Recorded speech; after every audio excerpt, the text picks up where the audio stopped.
الصلاة والسلام على سيد الأنبياء والمرسلين وعلى آله الطيبين الطاهرين وأصحابه الراشدين المهديين. أما بعد فأعوذ بالله من الشيطان الرجيم. بسم الله الرحمن الرحيم. والنجم إذا هوى. صدق الله مولانا العظيم. إن الله وملائكته يصلون على النبي يا أيها الذين آمنوا صلوا عليه وسلموا تسليما.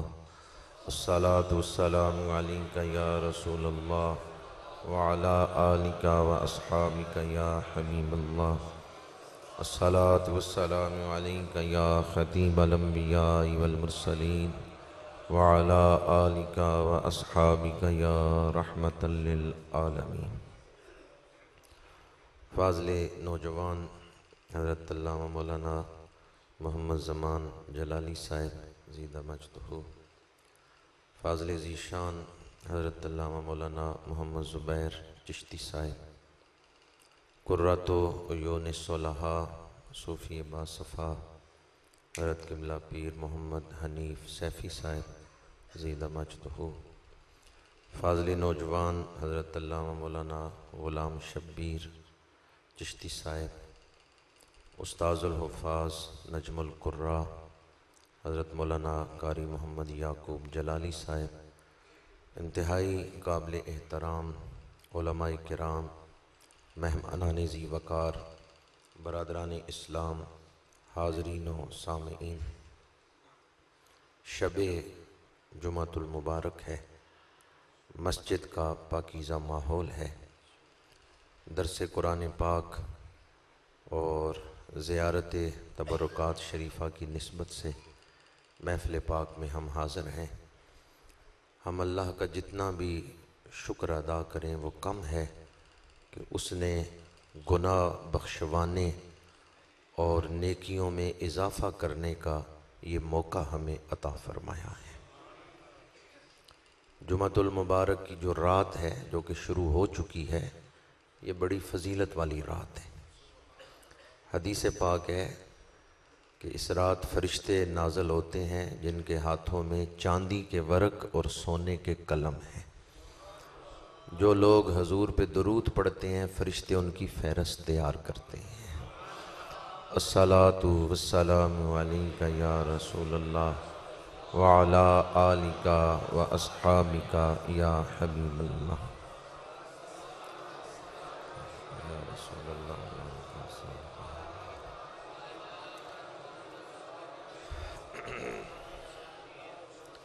معراج شریف کا ماہ مبارک ہے، اور آج اس مسجد میں آپ لوگوں کی آنکھوں کی معراج کا انتظام کیا گیا ہے۔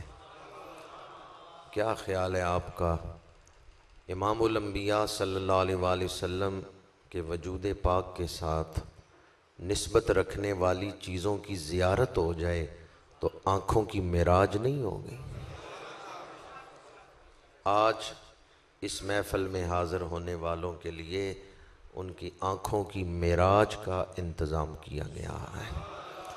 دعا گو ہوں خالق کائنات ہمیں ادب و نیاز سے، اخلاص و عقیدت سے تبرکات شریفہ کی زیارت کرنے کی توفیق عطا فرمائے۔ یوں سمجھ لیں کہ رحمت کی بارش تو چھما چھم برسے گی، جتنا برتن لے کے آئیں گے اور جس رخ میں رکھیں گے اتنا ہی فیض لے کے جائیں گے، اتنی ہی جھولیاں بھر کے جائیں گے۔ تو اللہ تعالی ہمیں ادب نصیب فرمائے اور عقیدت میں سرشار ہو کر، عقیدت میں ڈوب کر تبرکات شریفہ کی زیارت کی توفیق عطا فرمائے۔ جو عنوان آج درس قرآن میں منتخب کیا گیا ہے وہ ذکر معراج شریف ہے۔ اللہ تعالیٰ نے انسانوں کی ہدایت کے لیے انبیاء کرام کو بھیجا اور نبیوں کو ایسی نشانیاں دے کر بھیجا جو نشانیاں دکھا کر اللہ کے نبیوں نے اپنی سچائی کو ثابت کیا کہ ہم خود نہیں آئے بلکہ اللہ کے بھیجے ہوئے آئے ہیں. کیونکہ جتنے نبی آئے ہیں ان سب کا یہ دعویٰ تھا کہ ہم اللہ کے بھیجے ہوئے ہیں، چاہے رسول تھے چاہے نبی تھے. ان کا یہی دعویٰ تھا کہ ہم اللہ کے بھیجے ہوئے ہیں، میرا حکم ماننا تمہارے اوپر واجب ہے، میری اتباع کرو گے تو کامیاب ہو جاؤ گے، میری اتباع چھوڑو گے تو ناکام ہو جاؤ گے. اب یہ جو دعویٰ ہے کہ میرا حکم ماننا تمہارے اوپر واجب ہے، میری اتباع چھوڑو گے تو ناکام ہو جاؤ گے، میری اتباع کرنا واجب ہے تمہارے اوپر، یہ بہت بڑا دعویٰ ہے کہ میری ذات کے ساتھ تمہاری کامیابی وابستہ ہے کیونکہ مجھے اللہ نے بھیجا ہے. تو پھر اللہ تعالیٰ نے انہیں ایسی نشانیاں، روشن نشانیاں دے کر بھیجا ہے کہ اگر لوگ ان نشانیوں پہ غور کر لیں تو وہ نبیوں کے دامن سے جڑ جائیں. اس لیے اللہ تعالیٰ نے پہلے نبیوں کو معجزات عطا کر کے بھیجا. ہمارے آقا کریم صلی اللہ علیہ وآلہ وسلم سراپا معجزہ بن کے تشریف لائے ہیں. اللہ تعالیٰ نے جو معجزات حضور کو عطا فرمائے ہیں کسی نبی کو نہیں عطا فرمائے. حضور کا سب سے بڑا معجزہ قرآن پاک ہے. سب سے بڑا معجزہ کون سا ہے؟ قرآن پاک. قرآن پاک کے بعد دوسرے نمبر پر سب سے بڑا معجزہ کون سا ہے؟ حضور نے پتھر بھی پانی پہ تیرایا ہے، درخت بھی زمین پہ دوڑایا ہے، چاند بھی 2 ٹکڑے کر کے دکھایا ہے، 5 انگلیوں سے پانی کی نہریں جاری کر کے بھی دکھایا ہے، مشکیزے میں ہاتھ رکھا ہے، دشمن کی بند مٹھی میں کنکریوں سے کلمہ پڑھا کے دکھایا ہے. اللہ نے حضور کو بے شمار معجزات عطا کیے، لیکن قرآن مجید کے بعد سب سے بڑا معجزہ واقعہ معراج. یہ جو معراج شریف کا واقعہ ہے قرآن مجید کے بعد حضور کے معجزات میں یہ سب سے بڑا معجزہ ہے. اس رات ایک معجزہ نہیں ظاہر ہوا، اس رات کئی معجزے ظاہر ہوئے. سفر معراج میں، واقعہ معراج کے اندر حضور کی کئی شانوں کا اظہار ہوا ہے. اس لیے واقعہ معراج، میں اور آپ زمان و مکان کے اندر قیدی ہیں، ہم وقت سے نکل نہیں سکتے، ہم مکان سے نکل نہیں سکتے، چلنے کے لیے زمین کے محتاج ہیں. ہم زمان و مکان کے اندر قیدی ہیں. شب معراج مکان بھی نیچے رہ گیا، زمان بھی نیچے رہ گیا، حضور مکان و زمان سے بلند ہو گئی. شب معراج اللہ نے حضور کو مکان و زمان دونوں سے بلند فرما لیا ہے، اور اللہ جس کو چاہے وقت سے بلند کر سکتا ہے. کیونکہ وہ دلائل دینے کی تو ضرورت نہیں ہے، صرف اشارہ کر رہا ہوں. 100 سال کپڑے میں لپٹا ہوا کھانا پڑا رہا ہے، 100 سال بعد حضرت عزیر علیہ السلام اٹھے ہیں. اللہ نے فرمایا تمہاری سواری جو ہے، یہ واقعہ قرآن مجید میں ہے، تمہاری سواری جو ہے اس کی تو وہ تو پیوند خاک بن چکی، موت آ گئی، ہڈیاں مٹی میں مل گئیں، لیکن کھانا اسی طرح تازہ ہے جس طرح 100 سال پہلے رکھا. لم یتسنہ، باسی نہیں ہوا، ذائقہ نہیں بدلا، جس طرح 100 سال پہلے رکھا تھا کھانا اسی طرح پڑا ہوا ہے. تو اللہ جس کو چاہے وقت سے بلند کر لے. اللہ ہر چیز پر قادر. بعض لوگ واقعہ معراج پہ غور کرتے ہیں نا تو وہ فطرت کے دائرے میں رہ کر کہ یہ فطرت کے خلاف ہے، اتنا تیز جسم چلنا، وقت سے بلند ہو جانا. ہم مسلمان ہیں، ہم نیچری نہیں، ہم صرف فطرت کو نہیں مانتے، ہم فطرت بنانے والے فاتر کو بھی مانتے ہیں. قرآن مجید میں ایک سورت ہے سورہ فاتر. یہ فطرت جس کے مطابق ہم زندگی گزار رہے ہیں، یہ فطرت خود بخود نہیں بن گئی، اس کو بنانے والا ہے اللہ، اور وہ فاتر ہے جس نے یہ فطرت بنائی ہے کہ آگ جلائے گی، پانی پیاس بجھائے گا، روٹی بھوک مٹائے گی، یہ فطرت کس نے بنائی ہے؟ جس نے فطرت بنائی ہے وہ خود فطرت کے آگے مجبور نہیں، وہ جس طرح چاہے فطرت کو بدل بھی سکتا ہے۔ حضرت ابراہیم آگ میں گئے، اللہ نے آگ کو ٹھنڈا کرنے والا بنا دیا ہے، آگ کی فطرت کو بدل دیا ہے۔ تو جس رب نے حضرت ابراہیم کو آگ میں محفوظ رکھا ہے، حضرت یونس علیہ السلام کو مچھلی کے پیٹ میں زندہ رکھا ہے، معدے میں چیز چلی جائے تو وہ سسٹم میں چلی گئی نا، تو اب سسٹم کے اندر بچا کے رکھنا یہ اللہ کی شان ہے۔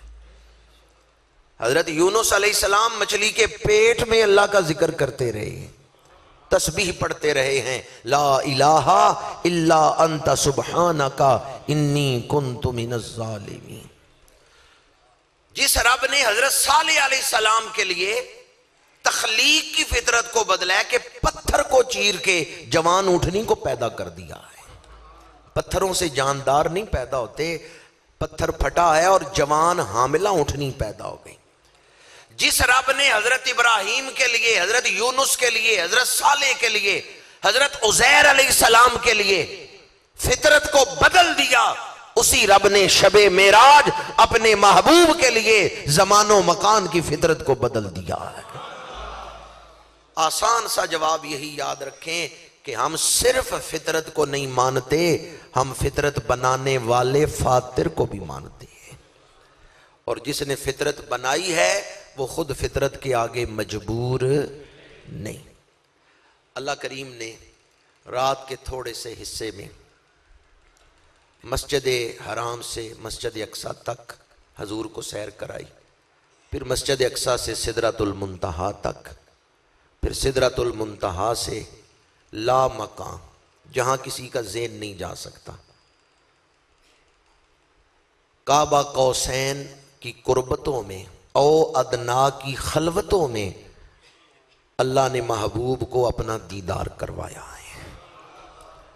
اور یہ طویل ترین سفر آنے واحد میں طے ہو گیا ہے، زنجیر بھی ہلتی رہی، بستر بھی رہا گرم، ایک پل میں سرے عرش گئے آئے محمد۔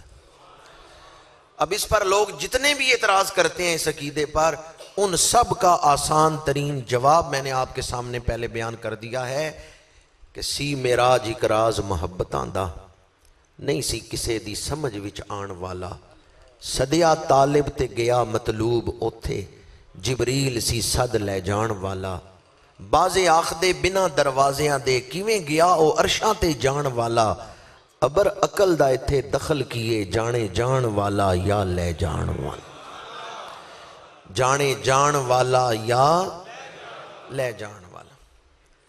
حدیث پاک ہے، ابن عساکر نے اس کو روایت کیا ہے اور بعض مفسرین نے اس کو تفسیر کی کتابوں میں نقل کیا ہے۔ اللہ کریم نے فرمایا وما خلقت الدنیا وأہلها الا لأعرفهم مکانتک ومنزلتک عندی۔ اے محبوب، میں نے دنیا کو اور اس میں جو کچھ ہے اس لیے پیدا کیا ہے تاکہ آپ کی شانیں ان کو دکھاؤں، میرے نزدیک آپ کا جو مقام و مرتبہ ہے وہ اس کو دنیا کو دکھاؤں۔ اب ایک دوست کہنے لگے یہ حدیث جو ہے نا کہ اللہ حضور کی شانوں کو ظاہر کرنا چاہتا ہے، یہ حدیث قرآن کی آیت کے خلاف ہے۔ میں نے کہا کس آیت کے خلاف ہے؟ حدیث ہے کہ اللہ نے کائنات تخلیق کی ہے حضور کی شانیں ظاہر کرنے کے لیے، حضور کی محبت میں۔ تو آیت ہے وما خلقت الجن والانس الا لیعبدون، ہم نے جن و انس کو اپنی عبادت کے لیے پیدا کیے۔ تو وہ دوست کہنے لگے وہ جو حدیث تم نے پڑھی ہے وہ اس آیت کے خلاف ہے، آیت ہے ہم نے جن و انس کو اپنی عبادت کے لیے پیدا کیا ہے۔ میں نے کہا تم نے آیت پہ غور نہیں کیا، اگر آیت پہ غور کرتے تو حدیث کی سمجھ آ جاتی۔ ہماری تخلیق کا مقصد کیا ہے؟ عبادت۔ ہماری تخلیق کا مقصد کیا ہے؟ اللہ کی عبادت، توحید، اللہ کی معرفت، اللہ کا قرب، اللہ کی عبادت، یہ ہماری تخلیق کا مقصد ہے۔ پر مجھے بتائیں بندے نے حضور کا کلمہ نہیں پڑھا ویسے عبادت کرے قبول ہے؟ ایمان پہلے ہے یا عبادت پہلے ہے؟ سمجھ گئے میں کیا بات عرض کر رہا ہوں؟ کوئی آدمی محمد الرسول اللہ کلمے کے اس حصے کو تو پڑھتا نہیں، نماز پڑھے ہو جائے گی؟ تخلیق کا مقصد عبادت ہے، پر عبادت کے لیے مصطفیٰ کریم کی غلامی ضروری ہے۔ تو اللہ نے اپنے محبوب کی شان ظاہر نہیں کر دی، تمہارا عمل اس ہستی کے عمل کے سانچے میں ڈھلے گا تو اللہ کی بارگاہ میں قبول ہوگا۔ پہچانو اس ہستی کو، معرفت حاصل کرو اس ہستی کی، اس ہستی کا قرب حاصل کرو کہ جس کا قرب حاصل کرو گے تو اللہ کا قرب ملے گا، جس کی سنت کے مطابق عمل کرو گے تو عبادت شمار ہوگی۔ سلو کما رأیتمونی اصلی، حضور نے فرمایا نماز اس طرح پڑھو جس طرح میں پڑھتا ہوں۔ ٹھیک ہے ہماری تخلیق کا مقصد عبادت ہے، پر عبادت اس وقت قبول ہوگی جب عبادت کرنے والا مومن ہو۔ من عمل صالحا من ذکر او انثی وہو مؤمن، بندہ مومن نہ ہو عبادت نہیں قبول ہوگی۔ اور ایمان کے لیے حضور کی غلامی ضروری ہے، حضور کی محبت ضروری ہے، حضور کی اتباع ضروری ہے۔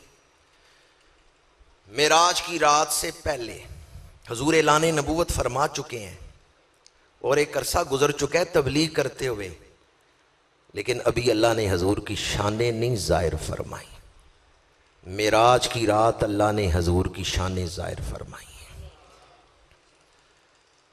کس موقع پر معراج ہوئی ہے؟ آپ سفر طائف سے واپس تشریف لائے ہیں۔ کس سفر سے؟ حضرت ام المومنین سیدہ عائشہ صدیقہ رضی اللہ تعالی عنہا نے ایک موقع پر حضور کی بارگاہ میں عرض کیا تھا مدنی دور میں کہ یا رسول اللہ آپ کی حیات پاک میں سب سے مشکل ترین دن کون سا آیا ہے؟ تو میرے آقا کریم نے فرمایا طائف سے واپسی کر دیں۔ اس سے پہلے آپ 3 سال شیب ابی طالب میں گزار چکے ہیں، معاشرتی مقاطع، سوشل بائیکاٹ۔ سیرت کی کتابیں پڑھ کے دیکھیں، کلیجہ پھٹتا ہے وہ کیسے باوفا صحابہ تھے، 3 سال تک پتے کھا کے گزارا کرتے رہے۔ مکے والوں نے معاشرتی مقاطع کیا، یا کلمہ چھوڑ دو یا ہمارے ساتھ تعلق چھوڑ دو۔ انہوں نے کہا رشتے تمام توڑ کے سارے جہاں سے ہم وابستہ ہو گئے ہیں تیرے آستاں سے ہم۔ انہوں نے حضور سے تعلق نہیں چھوڑا، پتے کھا کے گزارا کرتے رہے۔ یہ 3 سال، 3 مہینے بھی نہیں، 3 سال شیب ابی طالب میں حضور نے گزارے۔ پھر عام الحزن ہے، پھر حضور طائف تشریف لے گئے۔ میرے آقا کریم چاہتے دین کے لیے محنت نہ کرتے، دعا فرماتے، دین پھیل جاتا۔ کیا عقیدہ ہے آپ لوگوں کا؟ وہ نبی جو نگاہ اٹھائیں، چہرہ اٹھائیں آسمان کی طرف تو قبلہ بدل جاتا ہے۔ وہ دعا کرتے تو محنت کے بغیر ہی دین پھیل سکتا تھا یا نہیں پھیل سکتا؟ پھر محنت کیوں کی ہے دین کے لیے؟ طائف میں 2 میل تک اپنے جسم پہ پتھر کیوں برداشت کر رہے ہیں؟ اگر حضور دعا کر کے دین پھیلا دیتے تو بعد میں آنے والی امت یہ کہتی کہ حضور اللہ کے نبی تھے، آپ نے دعا کر کے دین پھیلا دیا، ہم نبی نہیں ہیں، ہم دعا کرتے بھی رہے دین کو فائدہ نہیں ہوگا تو ہم دین پھیلا ہی نہیں سکتے، کیونکہ ان کے پاس ایک ہی نمونہ ہوتا دین پھیلانے کا کہ دعا کرو۔ حضور نے خود محنت کر کے دعا کے ساتھ دوسرا نمونہ بھی قائم فرما دیا ہے کہ دین کے لیے سفر کرنا، دین کے لیے اپنے جسم پہ پتھر برداشت کرنا، اے میرے غلاموں یہ میری سنت ہے۔ اس لیے حضور نے دین کے لیے مشقت برداشت فرمائی، محنت کی ہے، ورنہ حضور چاہتے تو دعا کے ذریعے دین پھیلا لیتے، پھیلا سکتے تھے، دعا فرماتے، لیکن میرے آقا کریم خود محنت کر رہے ہیں۔ حضرت زید فرماتے ہیں وہ سفر طائف میں حضور کے ساتھ تھے، مشرکین طائف حضور کی طرف پتھر پھینکتے ہیں، آپ تھک کے بیٹھ جاتے ہیں، آپ کے جسم سے لہو بہہ رہا ہے، مقدس خون۔ وہ مشرکین آ کے آپ کی بغل مبارک میں ہاتھ رکھ کے پھر آپ کو اٹھاتے ہیں۔ زید فرماتے ہیں میں نے دیکھا حضور کے نالین تر بتر ہیں۔ حضور نے فرمایا ام المومنین حضرت عائشہ صدیقہ رضی اللہ تعالی عنہا سے مشکل ترین دن جو حضور کی سیرت پاک میں ہے وہ طائف سے واپسی کا دن ہے. مشقت انتہا کو پہنچ گئی. دین کے لیے دکھ برداشت کرنا یہ عمل کمال کو پہنچ گیا. میرے آقا طائف سے واپس تشریف لائے ہیں. حضرت ام ہانی کے گھر آرام فرما ہے. جب محنت مشقت انتہا کو پہنچ گئی تو انعام دینے والی رات آ گئی. فَإِنَّ مَعَ الْعُسْرِ يُسْرًا إِنَّ مَعَ الْعُسْرِ يُسْرًا. جس موقع پر معراج ہو رہی ہے نا اس کا سبق یہ ہے ہمارے لیے، اگر زندگی میں تکلیفیں آئیں مصیبتیں آئیں تو گھبرائیں نا کہ پتہ نہیں اب میرا کیا بنے گا. کوئی پتہ نہیں کس مصیبت کے بعد اللہ تمہارے لیے آسانیوں کے دروازے کھول دے. مصیبت آئے تو گھبرائیں نا. میرے آقا کریم طائف سے واپس آئے ہیں، اللہ نے معراج پہ بلا لیا ہے. حدیث پاک ہے میرے آقا کریم نے فرمایا صحابہ جانتے ہو اللہ مسکراتا کب ہے؟ صحابہ عرض کرتے ہیں اللہ و رسول عالم. اللہ ہماری طرح نہیں مسکراتا، اس کا مسکرانا اس کی شان کے لائق ہے اور وہ ہماری عقل اور ہماری سمجھ کے دائرے میں نہیں ہے، اس سے بلند ہے. چونکہ اللہ جسم اور جسمانیت کے تقاضوں سے پاک ہے، اس کو مخلوق کے دائرے میں لا کے نہ سوچیں، وہ خالق ہے. مسکرانے کی مراد ہم اللہ اور اس کے رسول پر چھوڑتے ہیں. ہم اس پر ایمان لاتے ہیں کہ جو ان کی مراد ہے ہمارا اس پر ایمان ہے. حضور نے فرمایا صحابہ جانتے ہو اللہ مسکراتا کب ہے؟ صحابہ نے عرض کیا اللہ و رسول عالم. میرے آقا کریم نے فرمایا جب کسی بندے پر تکلیف آتی ہے وہ گھبرا جاتا ہے، مایوسی کے قریب ہوتا ہے کہ پتہ نہیں اب کتنا مشکل پیریڈ میں نے آگے گزارنا ہے، پتہ نہیں یہ بیماری کب ختم ہوگی، پتہ نہیں یہ مشکل کب کٹے گی. اللہ کے علم میں ہوتا ہے کہ آج اس کی تکلیف کا آخری دن ہے، کل سے میں اس پر اپنی رحمتوں کی بارش کر دوں گا. بندے کو نہیں پتا آج میری تکلیفوں کا آخری دن ہے، اللہ کو پتا ہے.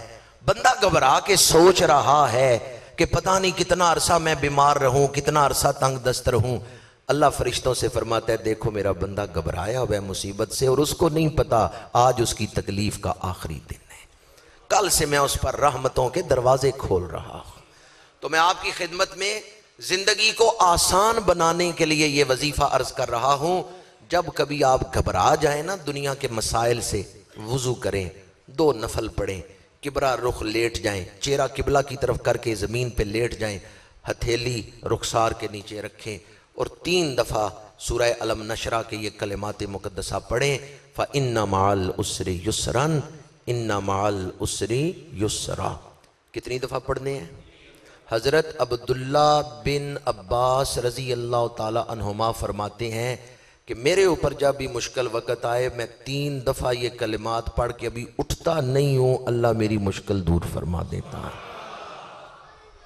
یہ حضرت عبداللہ بن عباس رضی اللہ تعالی عنہما کا وظیفہ ہے جو میں نے آپ کے سامنے بیان کیا ہے. میرے آقا کریم طائف سے واپس تشریف لائے، مشکلات انتہا پر. جو اللہ کے لیے تکلیفیں برداشت کرے اللہ انعام نہیں عطا کرتا. معراج کا دوسرا سبق یہی ہے تم اللہ کے دین کے لیے تکلیف برداشت کر کے دیکھو، پھر دیکھنا رب تمہیں عروج کتنے عطا کرتا ہے.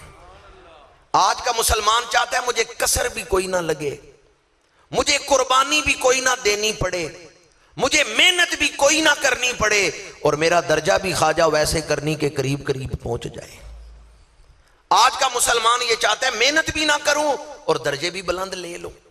واقعہ معراج اس بات کا درس دے رہا ہے. وہ جو خاتم النبیین ہے، رحمت للعالمین ہے، جن جیسا اللہ نے دوسرا وجود بنایا ہی نہیں ہے، ان کی سنت مبارکہ کیا ہے؟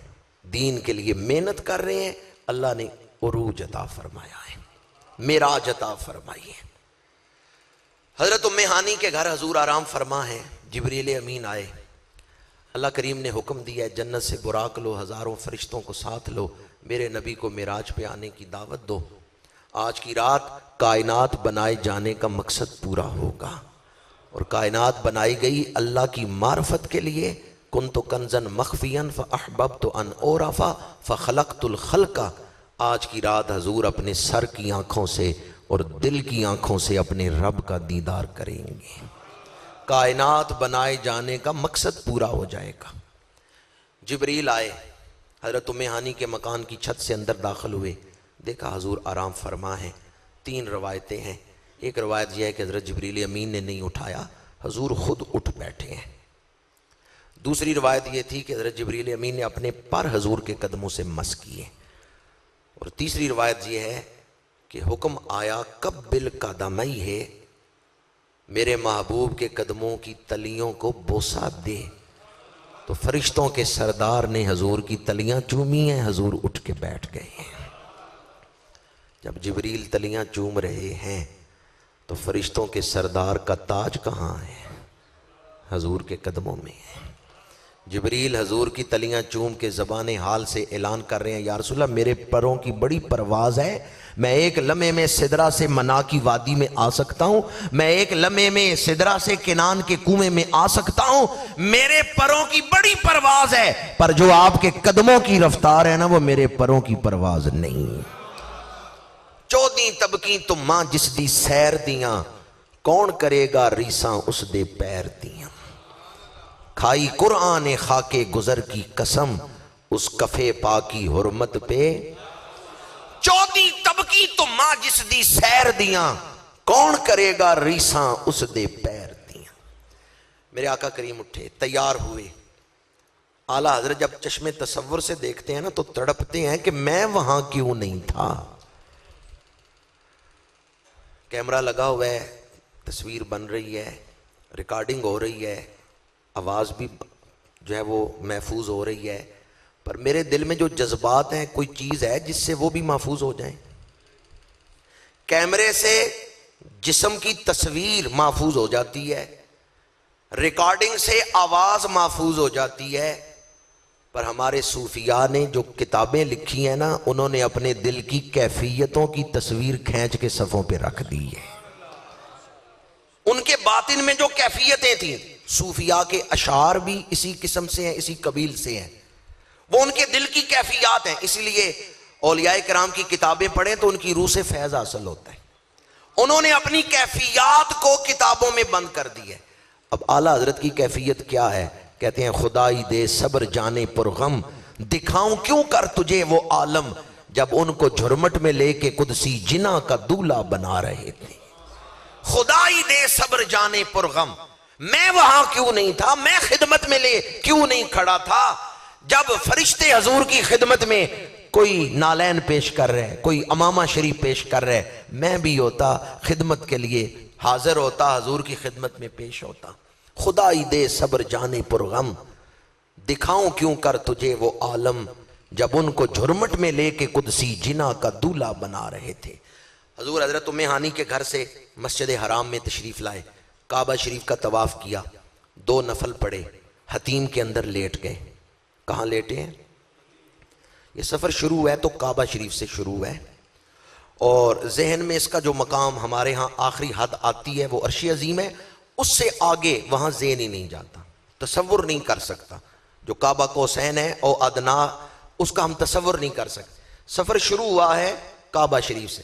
کعبہ شریف کی 2 کیفیتیں ہیں، 2 صورتیں ہیں، اللہ آپ سب کو حاضری نصیب فرمائے۔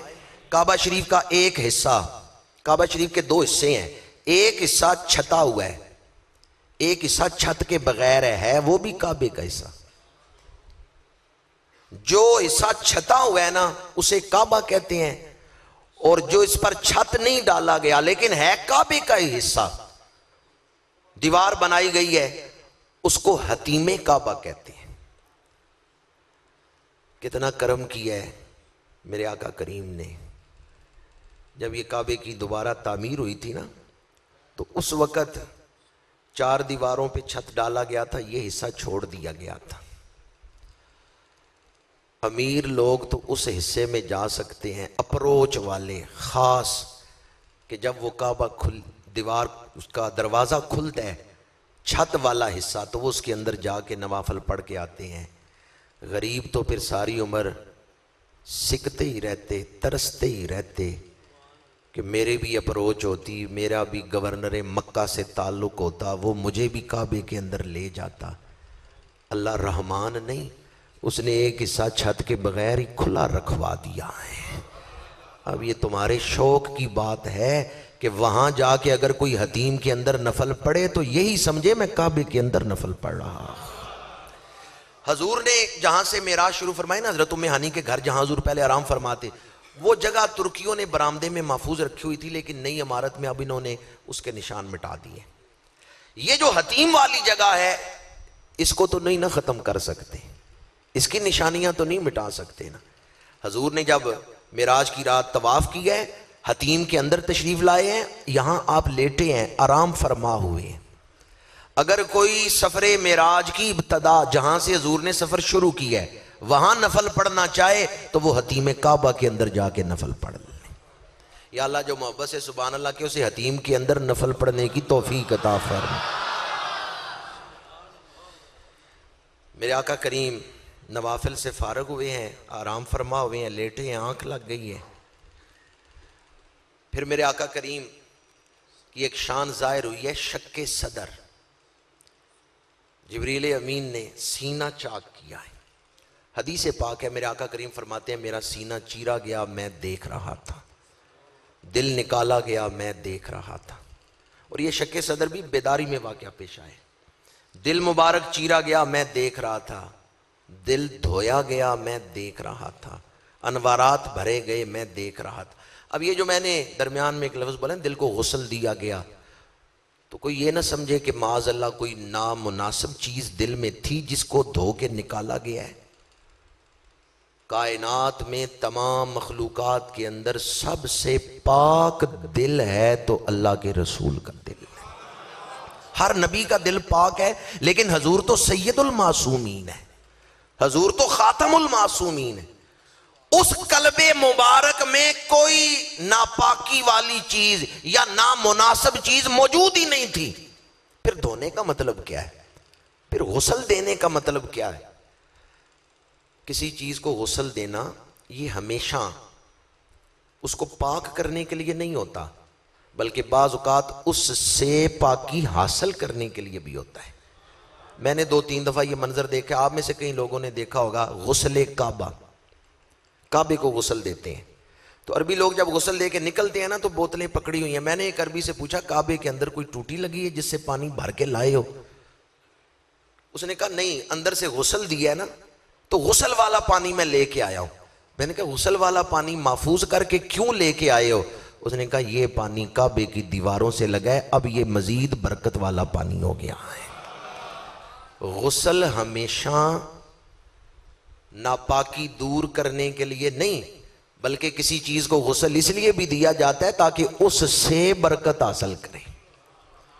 میرے آقا کریم کے قلب مبارک کو جو شب معراج غسل دیا جا رہا ہے وہ قلب مبارک کی برکت حاصل کرنے کے لیے، کہ جنتی پانی اگر اس قلب مبارک سے لگے گا تو جنتی پانی کی شان بڑھ جائے گی۔ اور اگر دوسری روایت کے مطابق زمزم سے غسل دیا گیا ہے تو اس لیے کہ زمزم کی شان بڑھ جائے گی۔ یہ وہ پانی ہے جس نے حضور کے لب مبارک کو بھی چوما ہے، اور یہ وہ پانی ہے جس نے حضور کے قلب اقدس کو بھی چوما ہے۔ حضور کا دل پہلے ہی پاک ہے، اس کی پاکیزگی ہمارے علم سے بلند ہے۔ اس کو جو غسل دیا گیا ہے کوئی نامناسب چیز نکالنے کے لیے نہیں، وہ تو پہلے ہی پاک دل تھا، صرف اس سے پاکی حاصل کرنے کے لیے۔ اور شک صدر یہ پورا ایک الگ عنوان ہے، یہ بھی اس بات کا بیان ہے کوئی مثل نہیں ڈھولندی، چپ کر مہر علی ایتھے جا نہیں بولندی۔ شک صدر سے فارغ ہوئے، براق پیش کیا گیا۔ حضور نے سفر فرمایا براق پہ۔ براق جنتی سواری ہے، اور لوگ قیامت کے بعد حساب کتاب سے فارغ ہو کے پل صراط سے گزر کے جنت میں پہنچیں گے تو جنتی چیزیں استعمال کریں گے، جنتی نعمتیں استعمال کریں گے۔ میرے آقا کریم نے اسی دنیا کے اندر جنتی نعمتیں استعمال فرمائیں۔ معراج کی رات جو سواری تھی وہ اس دنیا کی تھی یا اس دنیا کی تھی؟ معراج کی رات حضور نے جو سواری استعمال فرمائی ہے وہ جنتی سواری ہے۔ جنت حضور کے نور سے ہی تخلیق فرمائی گئی، خالق کل نے آپ کو مالک کل بنا دیا، دونوں جہاں ہیں آپ کے قبضہ و اختیار میں۔ براق پیش کیا گیا، شارح بخاری امام احمد بن محمد قسطلانی نے اس کا حلیہ لکھا ہے کہ اس کا سارا جسم سفید تھا، گردن سے نیچے اور اگلی ٹانگوں کے اوپر، سر سے نیچے گردن کا جو حصہ تھا، سر سے نیچے اور ٹانگوں کے اوپر یہ جو حصہ تھا گردن والا، یہ سرخ یاقوت کی طرح چمک رہا تھا، باقی سارا حصہ سفید تھا۔ جب حضور براق پہ سوار ہونے لگے ہیں تو حضرت جبریل امین نے رکاب میں ہاتھ رکھا ہے، حضرت میکائیل نے لگام پکڑی ہے۔ میں آپ سے پوچھتا ہوں، اگر میکائیل لگام نہ پکڑتے، جبریل رکاب میں ہاتھ نہ رکھتے، تو کیا اس براق نے بھاگ جانا تھا؟ وہ تو مسخر کر دیا گیا ہے حضور کے لیے۔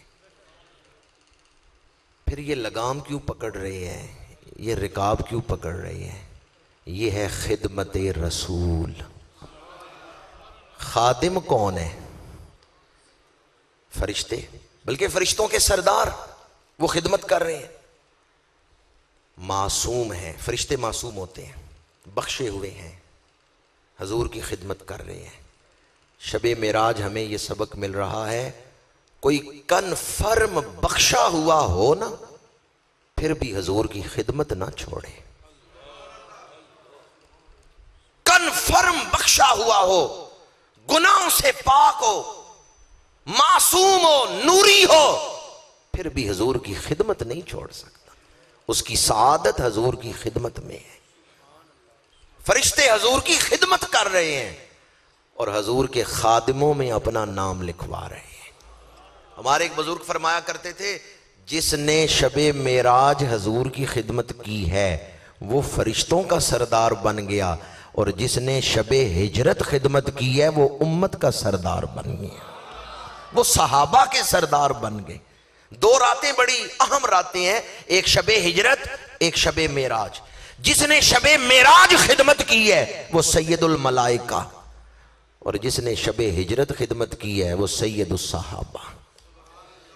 میرے آقا کریم براق پہ تشریف فرما ہوئے، باغ عالم میں باد بہاری چلی، سرور انبیاء کی سواری چلی، یہ سواری سوئے ذات باری چلی، ابر رحمت اٹھا آج کی رات ہے، جذب حسن طلب ہر قدم ساتھ ہے، دائیں بائیں فرشتوں کی بارات ہے، سر پہ نورانی سہرے کی کیا بات ہے، شاہ دولہ بنا آج کی رات ہے۔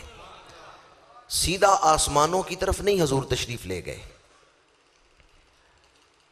آج کی رات معراج کا مقصد تو قرب الہی کی انتہا تک حضور نے جانا ہے، لیکن سیدھا آسمانوں کی طرف نہیں تشریف لے گئے۔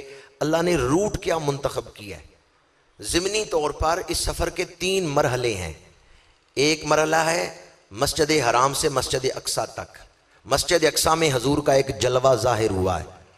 دوسرا سفر ہے مسجد حرام سے بیت المعمور، مسجد اقصیٰ سے بیت المعمور تک، پھر بیت المعمور پہ حضور کا ایک جلوہ ظاہر ہوا ہے۔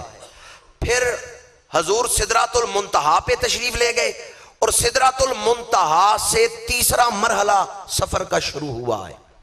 آپ کی ایک شان سدرۃ المنتہا پہ، ایک جلوہ سدرۃ المنتہا پہ ظاہر ہوا ہے۔ ویسے اس رات کتنے جلوے ظاہر ہوئے ہیں یہ اللہ بہتر جانتا ہے یا اللہ کا محبوب بہتر جانتا ہے، لیکن سفر کے یہ 3 مختلف موڑ تھے، یہ 3 مختلف مطالع ہیں جن پہ حضور کی شانیں ظاہر ہوئیں۔ مطلع بشریت پہ جب حضور کی شان ظاہر ہوئی تو سارے نبی مسجد اقصیٰ میں مقتدی بن کے کھڑے ہوئے۔ مطلع نورانیت پر بیت المعمور میں جب حضور کی نورانیت ظاہر ہوئی تو سارے فرشتے مقتدی بن کے کھڑے ہوئے۔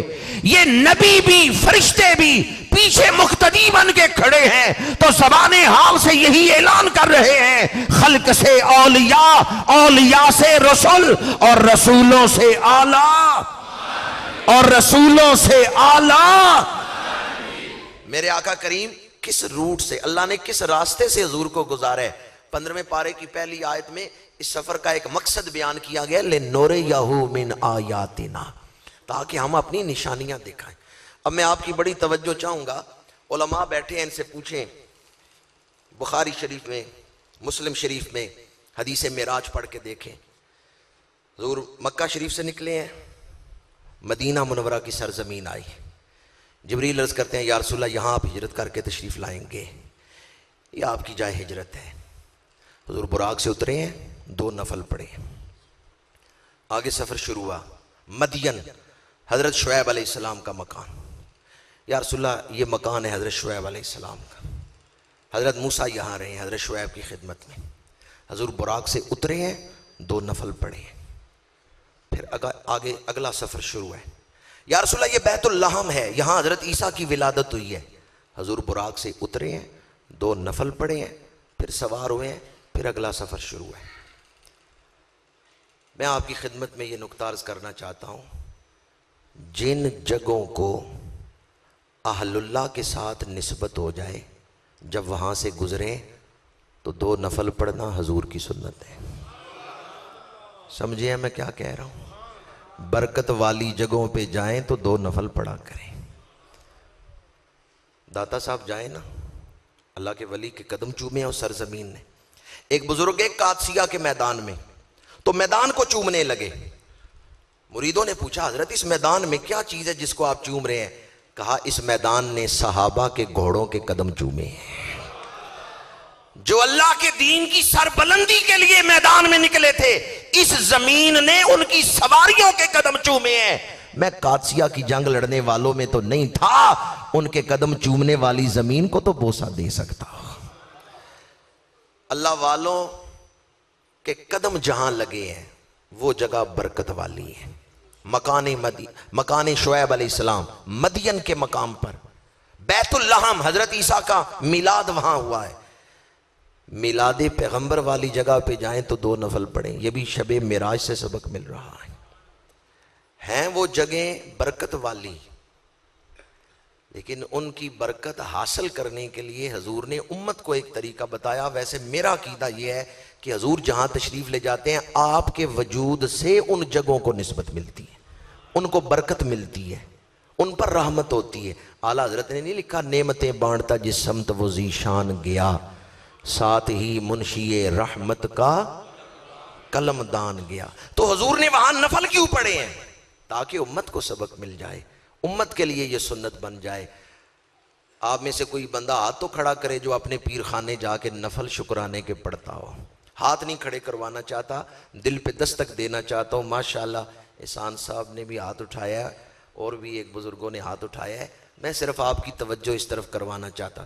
کبھی کسی مسجد میں جائے نا صرف جلسہ سننے کے لیے، عشاء کے بعد آپ گئے، عشاء کی نماز گھر یا اپنی مسجد میں محلے والی مسجد میں پڑھ کے گئے، دوسری مسجد میں گئے ہیں صرف جلسہ سننے، مسجد برکت والی جگہ ہے یا نہیں؟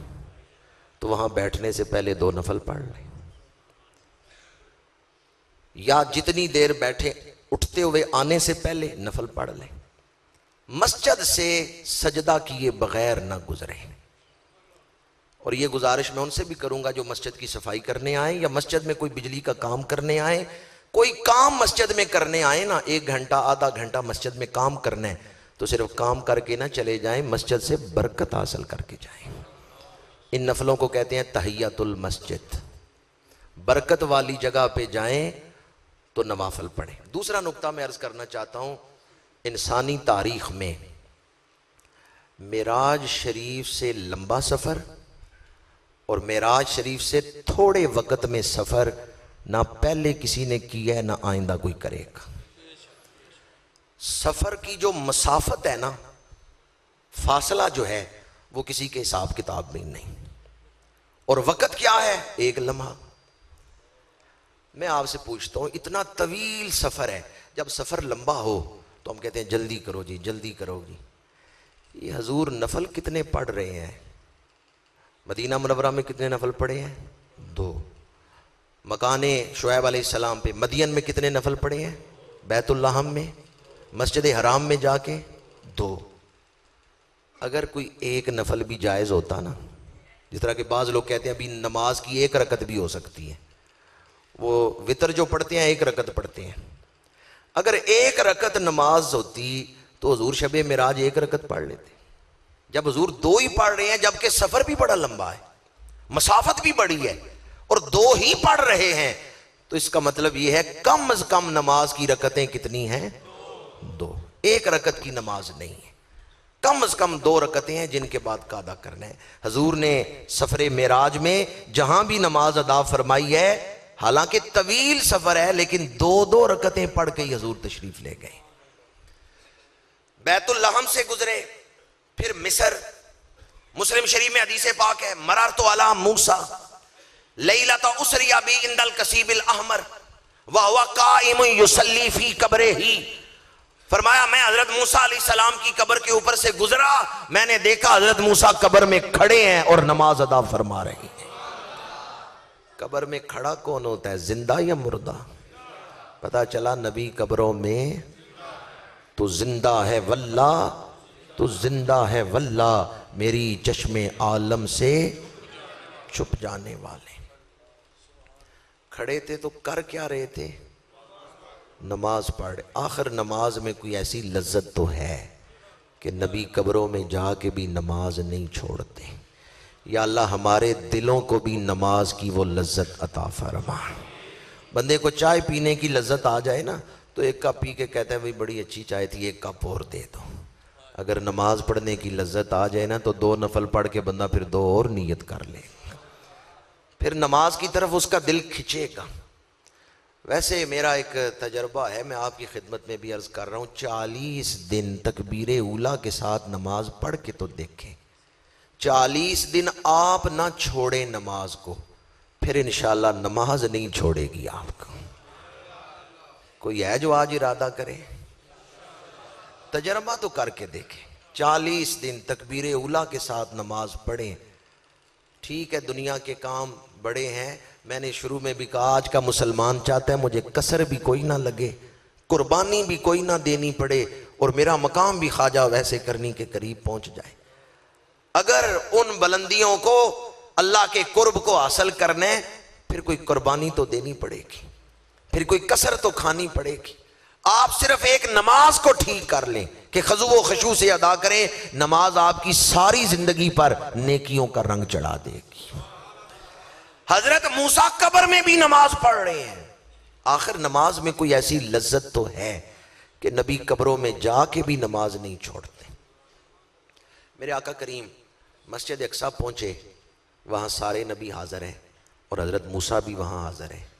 یہ جو سارے نبی آئے ہیں روحانی طور پہ آئے ہیں یا جسمانی طور پہ آئے ہیں؟ جسمانی طور پہ آئے. معراج روحانی واقعہ نہیں ہے کہ حضور جسمانی طور پہ گئے اور باقی نبیوں کی روحیں آئیں, نہیں, باقی نبی بھی جسمانی طور پر وہاں آئے ہیں.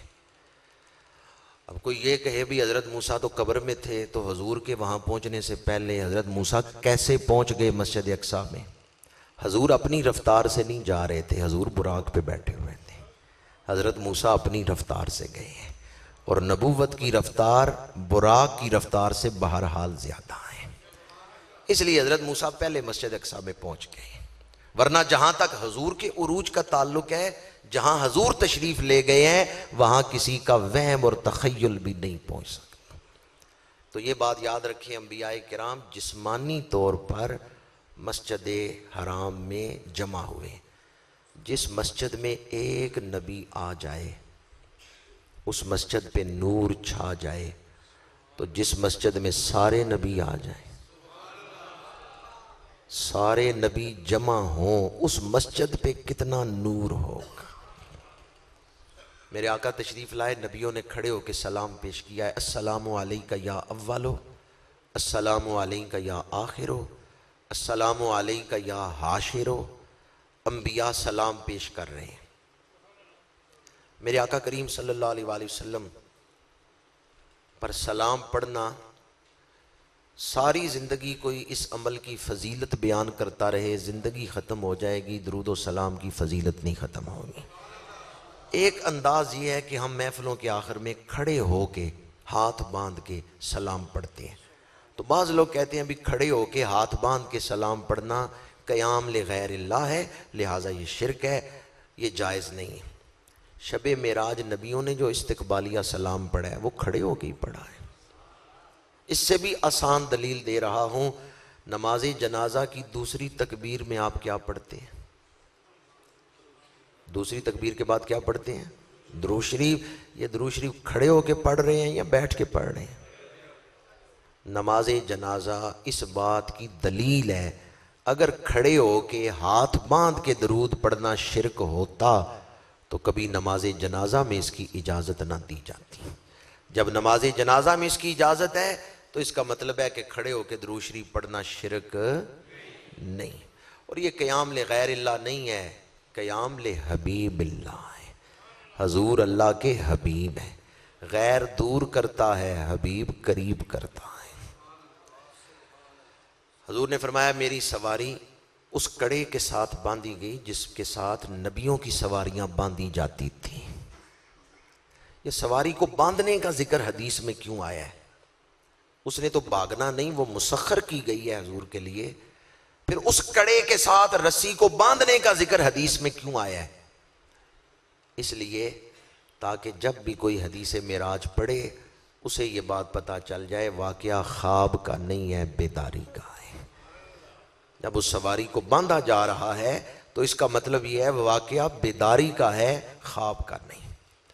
انبیاء نے استقبال کیا ہے، حضور پر درود پڑھے، میرے آقا کریم پہلی صف میں آ کے کھڑے ہوئے ہیں۔ آپ مصلی امامت پہ نہیں تشریف لائے۔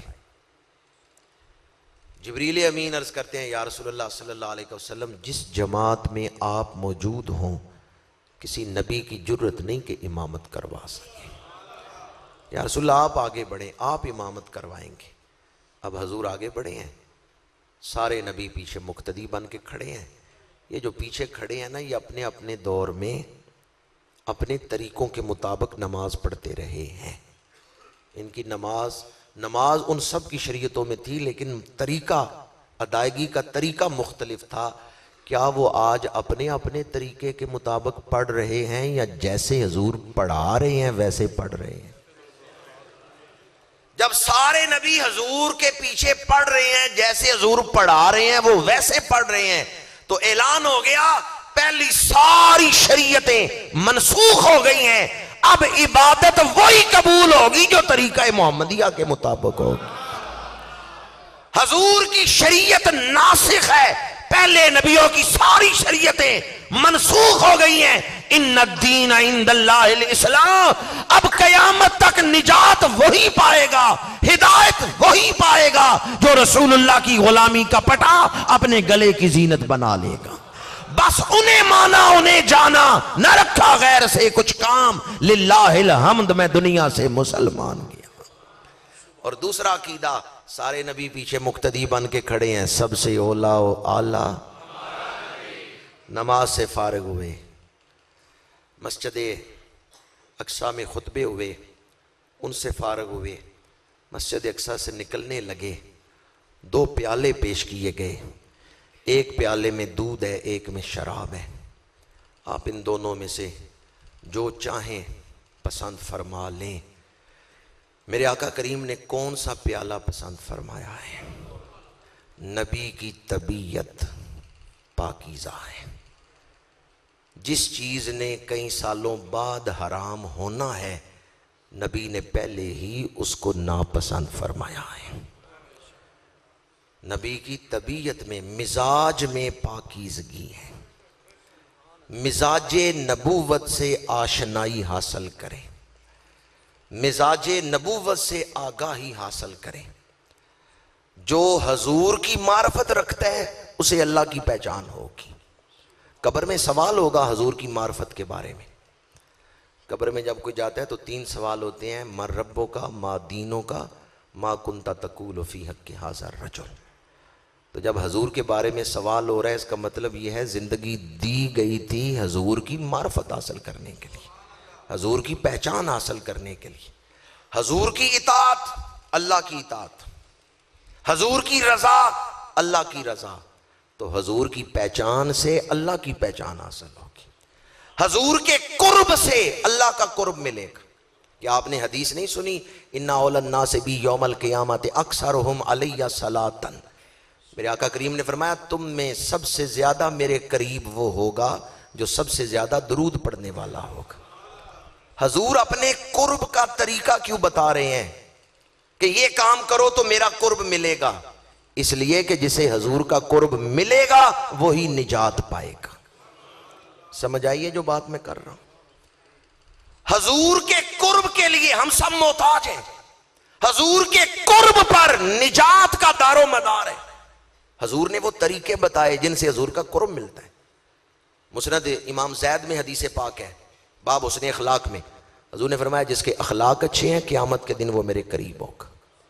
ایک حدیث پاک میں فرمایا جو بچیوں کی آزمائش میں ڈالا گیا، اس نے بچیوں کے حقوق ادا کیے، خوش دلی سے بچیوں کی پرورش کی، قیامت کے دن وہ اس طرح میرے قریب ہوگا جیسے میرے ہاتھ کی 2 انگلیاں ایک دوسرے سے ملی ہوئی ہیں۔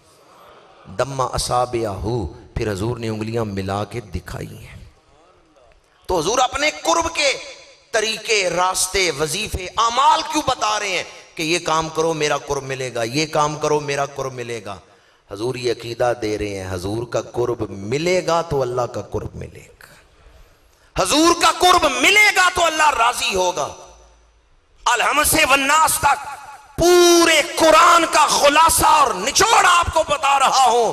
قل ان کنتم تحبون اللہ فاتبعونی یحببکم اللہ۔ جو حضور کا ہے وہ خدا کا ہے، جو حضور کا نہیں وہ خدا کا نہیں۔ با خدا خدا کا یہی ہے در، نہیں اور کوئی مفر مکر۔ جو وہاں سے ہو یہیں آ کے ہو، جو یہاں نہیں سو وہاں نہیں۔ ظاہری طور پر قرب الہی کے لیے مختلف مقامات ہیں۔ مسجد میں آ جائیں، قرب الہی کا مقام ہے، کعبہ شریف چلے جائیں، قرب الہی کا مقام ہے۔ ظاہری طور پر اب یہاں مسجد میں اور کعبے میں فرق تو ہے نا قرب الہی میں۔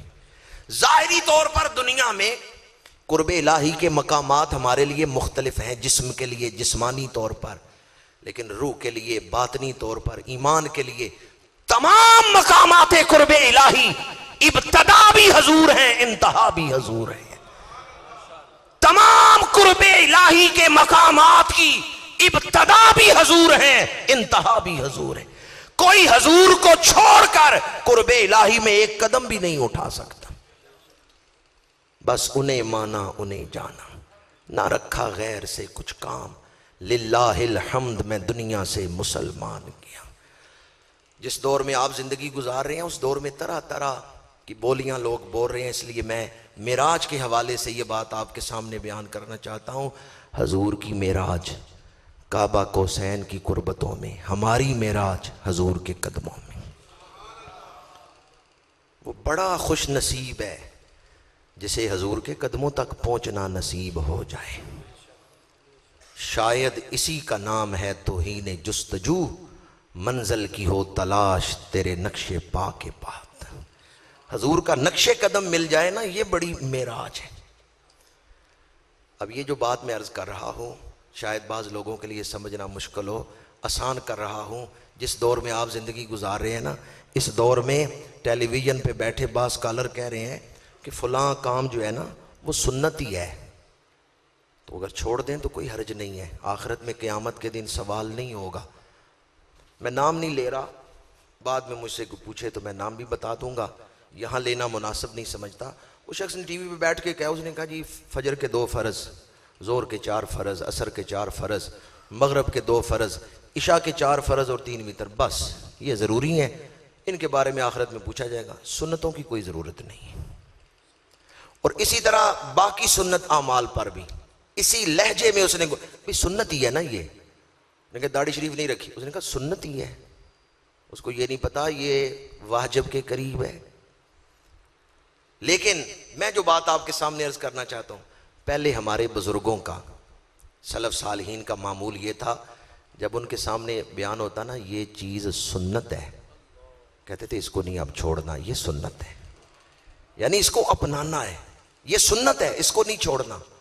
اور آج کل کہتے ہیں سنت ہی ہے نا، فرض تو نہیں ہے، اس کو چھوڑ دو۔ تخفیف کے انداز میں حضور کی سنت کا ذکر کر رہے ہیں۔ حضور کی سنت کا ذکر کریں تو ادب کے ساتھ کریں۔ زندگی گزارنے کا سب سے خوبصورت طریقہ حضور کی سنت مبارکہ ہے، اور حضور کی سنت مبارکہ سے بہتر خوبصورت زندگی گزارنے کا طریقہ ہو ہی نہیں سکتا۔ یہ سب سے خوبصورت طریقہ ہے حضور کی سنت مبارکہ، حضور کے قدموں میں ہماری معراج۔ اس کا مطلب کیا ہے؟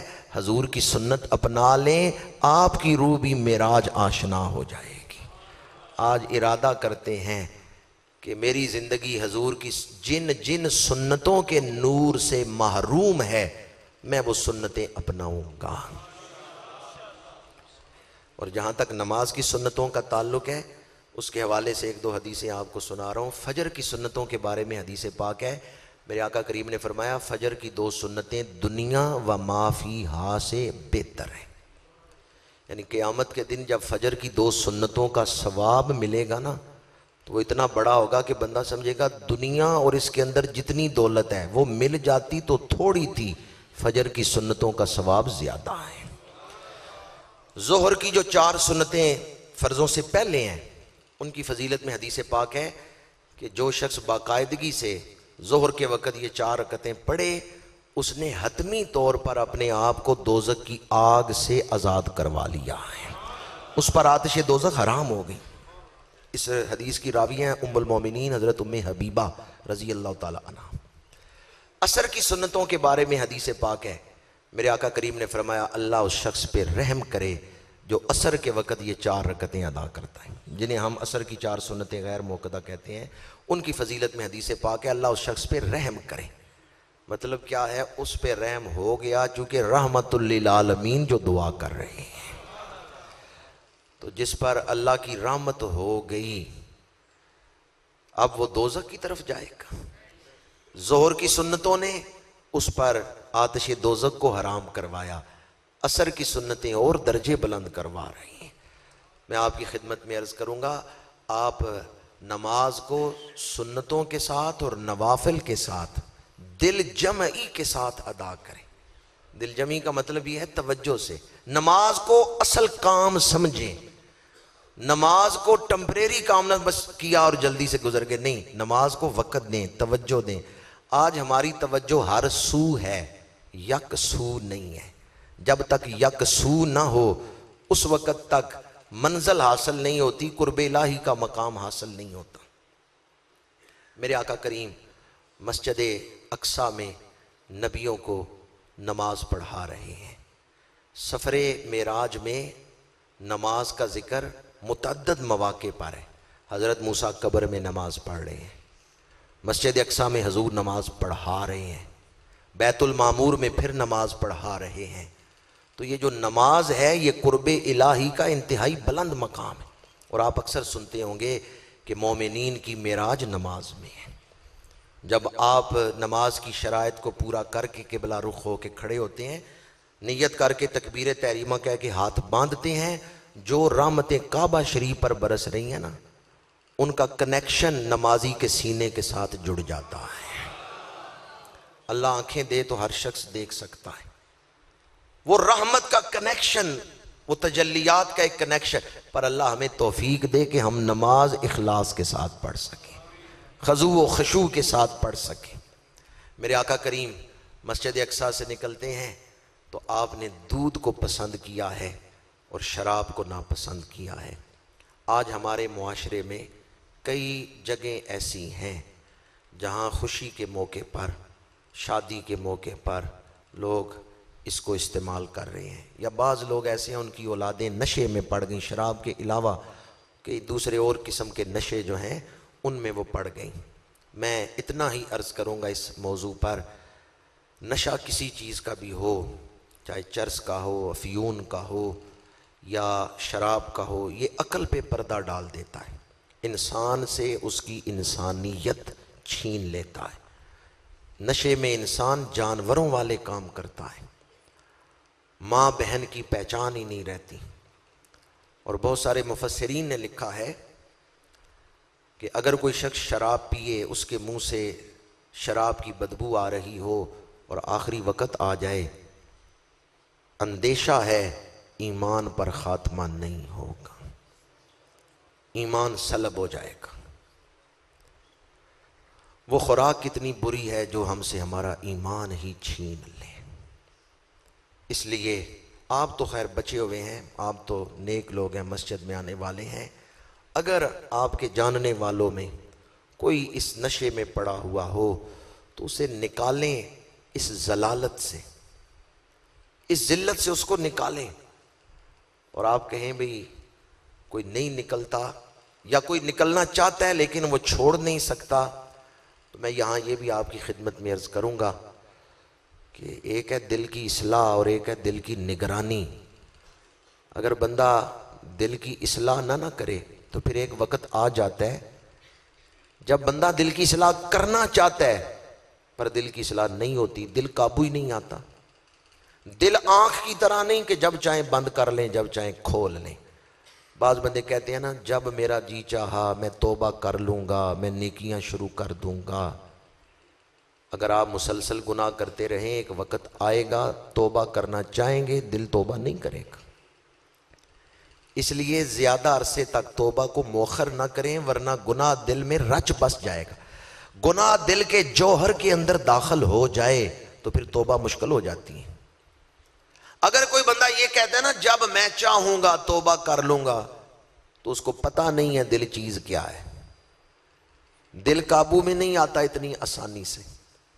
میں اس کے لیے اکثر ایک مثال دیتا ہوں، اگر میں اس بازو کو دورہ کر کے اور اوپر رسا باندھ دوں، پٹی باندھ دوں، ایک سال اسی پوزیشن میں بازو کو رکھوں، سال کے بعد بازو کھولوں، پورا سال اس پوزیشن میں بازو رہا ہے اور اوپر رسی باندھی رہی ہے، سال کے بعد رسی ہٹائی، بازو آسانی سے کھل جائے گا، کیونکہ ایک سال ایک پوزیشن میں وہ عضو رہا ہے، اب اتنی آسانی سے نارمل پوزیشن میں نہیں آئے گا، وقت لگے گا۔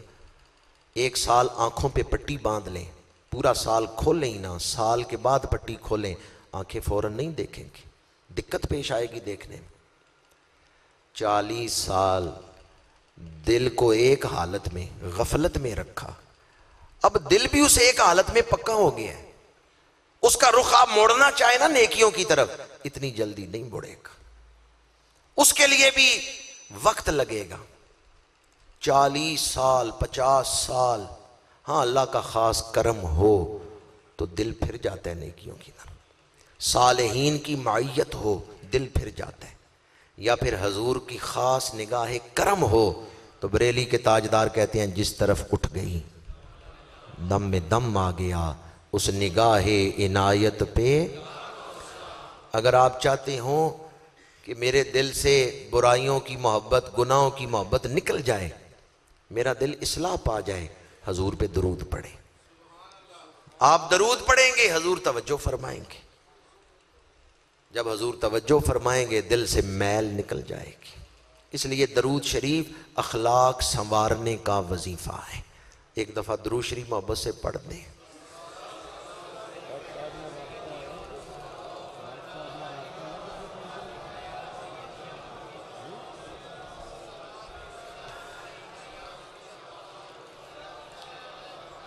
برادران اسلام، میں نے واقعہ معراج کا پہلا مرحلہ اس کے چند ایک نکات آپ کے سامنے بیان کیے ہیں، اور ابتدا جو میں نے کی تھی، تمہید جو باندھی تھی، وہ اس بات پر کہ اللہ تعالیٰ نے اس رات حضور کو ظاہر فرمایا ہے۔ حضور کی شانیں چھپی ہوئی تھیں، اس رات اللہ نے حضور کی شانوں کو ظاہر فرمایا ہے۔ خطبہ کے دوران میں نے جو آیت پڑھی وَالنَّجْمِ اِذَا ہَوَا، اب اس کا ترجمہ کروں تو آپ کو آسانی سے لفظ نجم کا معنی سمجھ آ جائے گا۔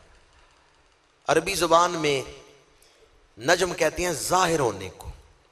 جب بچے کے دانت نکلتے ہیں تو عرب لوگ کہتے ہیں نجمت السنو۔ جب رات کے وقت آسمان پہ ستارے چمکتے ہیں تو عرب لوگ کہتے ہیں نجمت الکواکب۔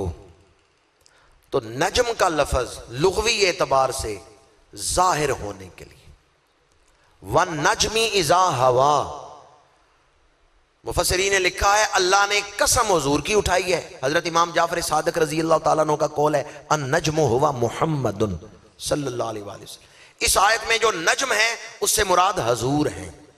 وَالنَّجْمِ اِذَا ہَوَا، قسم ہے ذات مصطفیٰ کی جب وہ ظاہر ہوئی، جب حضور کی ذات ظاہر ہوئی، شانیں ظاہر ہوئیں۔ شب معراج سے پہلے شانیں چھپی ہوئی ہیں، اس رات جب اللہ نے حضور کی شانوں کو ظاہر کیا، بشریت کے سردار بھی مقتدی بن کے کھڑے ہیں، نورانیت کے سردار فرشتے بھی مقتدی بن کے کھڑے ہیں، اور حضور جب سدرہ سے آگے چل رہے ہیں تو فرشتے بھی سبحان اللہ کہہ رہے ہیں، نبی بھی سبحان اللہ کہہ رہے ہیں کہ جہاں کسی کا ذہن نہیں پہنچ سکتا وہاں نبی اپنے جسم کے ساتھ تشریف لے جا رہے ہیں۔ یہ رات حضور کے ظاہر ہونے کی رات ہے، اور جب قرب کے انتہائی مقام پر پہنچے اللہ نے فرمایا محبوب اس کائنات کے دولے کو دیکھیں۔ حضور عرض کرتے ہیں پروردگار دولہ کون ہے؟ فرمایا انظر الی نفسک، محبوب اپنے آپ کو دیکھ، ہم نے آج تجھے اس کائنات کا دولہ بنا دیا ہے۔ بریلی کے تاجدار لکھتے ہیں شب اسرا کے دولہ پہ دائم درود، نوشائے بزم جنت پہ۔ شب معراج حضور کے ظاہر ہونے کی رات، نبی کے وجود میں گہرائیاں کتنی ہیں، نبی کی شانوں میں وسعتیں کتنی ہیں، کوئی نہیں جان سکتا، خدا ہی جانے کہ جلوائے جانا کہاں سے کہاں تک ہے، وہیں تک دیکھ سکتا ہے نظر جس کی جہاں تک ہے۔ کوئی حضور کی ساری شانوں کو بیان نہیں کر سکتا۔ لا یمکن الثناء کما کان حقہ بعد خدا بزرگ توئی، قصہ مختصر اتنا ہی کہیں گے لا یمکن الثناء کما کان حقہ، جو حق ہے نا اس کے مطابق حضور کی شان بیان نہیں ہو سکتی۔ بعد از خدا بزرگ توئی، قصہ مختصر، 1400 سال ہو گئے، معراج کی شانیں بیان ہو رہی ہیں، معراج کے نکات بیان ہو رہے ہیں، لیکن کسی نے آج تک یہ دعویٰ نہیں کیا کہ واقعہ معراج کے سارے پہلو اور سارے نکات میں نے بیان کر دیے ہیں، کیونکہ یہ وہ سمندر ہے جس کا کنارہ کوئی نہیں ہے کہ دوسرے کنارے تک کوئی پہنچ جائے، جس کا جتنا علم ہے اس کے مطابق ہی وہ بیان کر رہے ہیں۔ بریلی کے تاجدار کہتے ہیں تیرے تو وصف عیب تناہی سے ہیں بری، حیران ہوں میرے شاہا میں کیا کیا کہوں تجھے۔ شب معراج میرے آقا کریم صلی اللہ علیہ وآلہ وسلم کی ظاہر ہونے کی رات، والنجم قسم اس وجود کی جو ظاہر ہو رہا ہے۔ تو میرے آقا کریم صلی اللہ علیہ وآلہ وسلم کی شانوں پہ پردے ہیں، اس لیے حضرت خواجہ اویس کرنی رضی اللہ تعالیٰ عنہ نے ایک موقع پر ارشاد فرمایا تھا کہ اگر حضور اپنا اصلی حسن دکھائیں تو کوئی دیکھ نہیں سکتا تھا۔ اللہ نے حضور کے حسن پر 70,000 پردے ڈالے ہیں، اور یہ 70,000 پردے جو ہیں، یہ جو کثرت کا لفظ ہے یہ کثرت کے بیان کے لیے ہے، یہ اس کی حد نہیں ہے کہ صرف اتنے پردے ہیں، ان کی حقیقی تعداد اللہ بہتر جانتا ہے۔ حضرت بایزید بستامی سلسلہ عالیہ نقشبندیہ کے اکابرین میں سے ہیں، انہیں روحانی معراج ہوئی۔ وہ فرماتے ہیں کہ میں نے سوچا میں آج نور محمدی کو دیکھوں گا، امام الانبیاء کے مقام کو دیکھوں گا، 1000 درجے رہ گئے میرے مقام میں اور حضور کے مقام کی ابتدا میں، جہاں سے حضور کا مقام شروع ہوتا تھا، انتہا میں نہیں، شروع ہونے میں، میرے اور اس مقام کی ابتدا میں 1000 پردے رہ گئے۔ میں نے ایک پردے سے ایک پردہ سرکایا، آگے بڑھنے لگا، ایسا نور میری آنکھوں پہ پڑا ہے کہ آنکھیں چدیا گئیں، میں دیکھ نہیں سکا، میں نے آنکھیں بند کر لیں۔ میرے دل پہ الہام ہوا کہ اگر اپنی جان بچانا چاہتے ہو یہیں سے واپس پلٹ جاؤ۔ اللہ کے محبوب کے حسن کو اللہ کے سوا کوئی نہیں دیکھ سکتا۔ بایزید بستامی بہت بڑی ہستی ہیں، داتا صاحب کشف المعجوب میں لکھتے ہیں کہ میرے اوپر کوئی مشکل وقت آ جائے، میری دعا قبول نہ ہو، میں حضرت بایزید بستامی کے مزار پہ جا کے جھاڑو پھیرتا ہوں، اللہ میری مشکل دور فرما دیتا ہے۔ اتنی بڑی ہستی حضرت بایزید بستامی، لیکن وہ فرماتے ہیں مجھے عاطف غیب سے یہ صدا آئی، میرے دل پہ یہ الہام ہوا یہیں سے واپس پلٹ جاؤ، اللہ کے محبوب کے حسن کو اللہ کے سوا کوئی نہیں دیکھ سکتا۔ خدا جانے جلوائے جانا کہاں سے کہاں تک ہے، وہیں تک دیکھ سکتا ہے نظر جس کی جہاں تک ہے۔ ہمارا یہی عقیدہ ہے، حضور بے مثال ہے، کوئی حضور کی مثل نہیں۔ حضرت با یزید بستامی رحمۃ اللہ تعالی علیہ یا داتا صاحب یا جن جن اولیاء کا ذکر میں نے گفتگو میں کیا، ان سب کی تعلیمات کا نچوڑ یہ ہے کہ حضور کا قرب آپ کے ادب سے حاصل ہوگا، اللہ کا قرب، اللہ کی رضا حضور کے ادب سے حاصل ہوگی۔ اور اگر کسی کے دل میں ادنا بے ادبی آ جائے، ساری عبادت رائے گاہ ہو جائے گی۔ گویا یہ مقام بڑی احتیاط کا مقام ہے۔ شب معراج، اب میں اسی مرحلے کو آپ کے سامنے بیان کر رہا ہوں۔ آج خوش نصیب ہے میں اور آپ جو چند ایک ایسے تبرکات کی زیارت کریں گے جنہیں حضور کے وجود پاک کے ساتھ نسبت حاصل ہے۔ منہ مبارک اور حضور کا عصا مبارک اور حضور کا مصلی مبارک، حضور کے نالین شریفین۔ شاید آپ کے شہر ڈنگا میں آج پہلی دفعہ اتنی شان والے مہمان آ رہے ہوں، جتنی شان والے تبرکات آج آپ کی اس مسجد میں تشریف لا رہے ہیں۔ مختلف مقامات پر پاکستان میں یہ تبرکات موجود ہیں، لاہور میں بھی ہیں، کراچی میں بھی ہیں، فیصل آباد میں بھی ہیں، نالین شریفین سیالکوٹ میں بھی ہیں۔ میں متعدد دفعہ سیالکوٹ گیا ہوں، ان نالین شریفین کی زیارت کی ہے۔ گاؤں کا نام چٹی شیخاں ہے، وہاں یہ تبرکات موجود ہیں، نالین شریفین۔ اور حضرت امام حسن رضی اللہ تعالیٰ عنہ، حضرت امام علی مقام امام حسین رضی اللہ تعالیٰ عنہ، آپ کے تبرکات بھی وہاں موجود ہیں، اور ساتھ شجرہ بھی موجود ہے۔ یہ تبرکات یہاں کیسے آئے ہیں؟ اعلیٰ حضرت الشاہ احمد رضا خان